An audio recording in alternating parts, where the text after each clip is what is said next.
next structure we had in the old Oyo Empire is the Ogboni Society. The Ogboni Society. This society, they possessed judicial powers and they were equally involved in policy making. They possessed judicial powers and they were involved in policy making. The Ogboni Society was a secret society made up of prominent diviners headed by the Oluwo. They were the third organ of government in the old Oyo Empire, and they served as a system of check and balance. They checked the excesses of the Oyomesi, such as why did they reject this king? Why did they reject this Alaafin? What could the Alaafin have done wrong? So they checked the excesses of the Oyomesi. So they were like a system of check and balance in the old Oyo Empire. They performed judicial functions and they maintained and preserved the cultural duties of the people. We also had the three eunuchs. There was also a structure that was called the three eunuchs.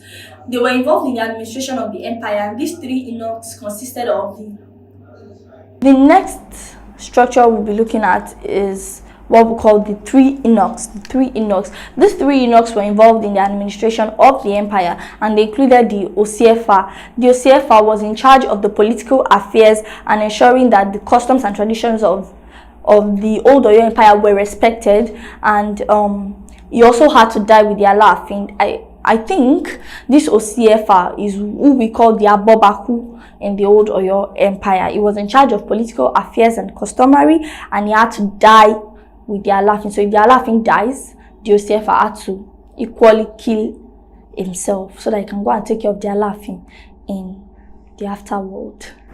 The next thing, that's on the lighter side, the next thing we'll be looking at is the Oniefa. The Oniefa is the chief justice of the then Oyo Empire. It was like the chief justice, just like the alkali judges in the Hausa pre-colonial period.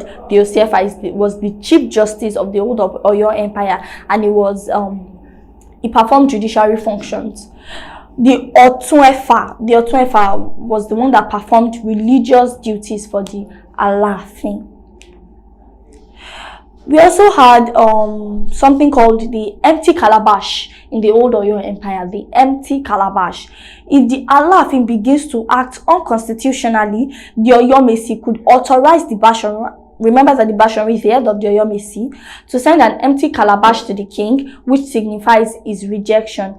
And when this empty calabash was sent to the Alaafin was expected to commit suicide afterwards. And these are the situations we said the Ogboni Society checks. So if they send an empty calabash to the Alaafin for something that the Alaafin has not done wrong, or probably because they want to put their person on the throne, the Ogboni Society was there to check the excesses of the power of the Oyomesi. I've said this earlier, but just to reiterate it, the accession to the throne of the Alaafin was not hereditary. It was not hereditary. The Oyomesi was free to choose a new ruler from the royal families.